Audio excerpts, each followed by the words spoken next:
43,000 కోట్లు సిబిఐ నా మీద అనుకునింది అని నేను అడుగుతా ఉన్నా అధ్యక్ష. చంద్రబాబు నాయుడు గారికి ఏమాత్రం కూడా మనస్సాక్షి ఉన్నా ఆ 43,000లో పావుల భాగం ఇవ్వనండి, ఎక్కడ కావాలంటే అక్కడ సంతకం పెడతా. ఇదే చంద్రబాబు నాయుడు గారిని అడుగుతా ఉన్నా నేను. 1978లో ఆయన రాజకీయాల్లోకి వచ్చినప్పుడు ఆయన ఆస్తి 2 ఎకరాలు. ఇవాళ ఆయన ఆస్తి 2 లక్షల కోట్లు ఎక్కడి నుంచి వచ్చిందని అడుగుతా ఉన్నా. ఆయన మీద ఆరోపణలు కోర్టులో కేసేస్తే కేసుల నుంచి విచారణ జరగకుండా తప్పించుకునే కార్యక్రమం చేశాడు. ఆయన మీద ఎంక్వైరీ చేయించుకున్నాం.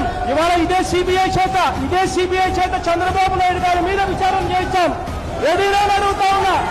చంద్రబాబు నాయుడు గారి ఆస్తుల మీద విచారణ చేయిస్తాం, రెడీగా అడుగుతా ఉన్నా. ఇదే రాజధాని భూముల విషయంలో సిబిఐ చేత ఎంక్వైరీ చేయిస్తాం, రెడీగా అడుగుతా ఉన్నాను. 2 విషయాలు అధ్యక్ష.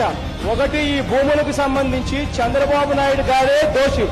ఇన్సైడర్ ట్రేడింగ్ అనేది పెద్ద క్రైమ్. ఇన్సైడర్ ట్రేడింగ్ కిందికి ఇదంతా వస్తుంది. నీకు బాధ్యత గల ప్లేస్ లో నువ్వు ఉండి, ఒక ముఖ్యమంత్రి స్థానంలో మీరుండి, ముఖ్యమంత్రి స్థానంలో ఉన్న వ్యక్తి ఫలాని చోట క్యాపిటల్ సిటీ వస్తుందని తనకు తెలిసి తనకు సంబంధించిన వాళ్ళతో బినామీలతో భూములు కొనుగోలు చేయించి ఆ తర్వాత క్యాపిటల్ సిటీ అక్కడికి తీసుకొని రావడం ఇన్సైడర్ ట్రేడింగ్ కన్నా దారుణమైన క్రైమ్. దీనికి సిబిఐ చేత ఎంక్వైరీ చేయిద్దామో అని చెప్పి నేను అడుగుతా ఉన్నాను.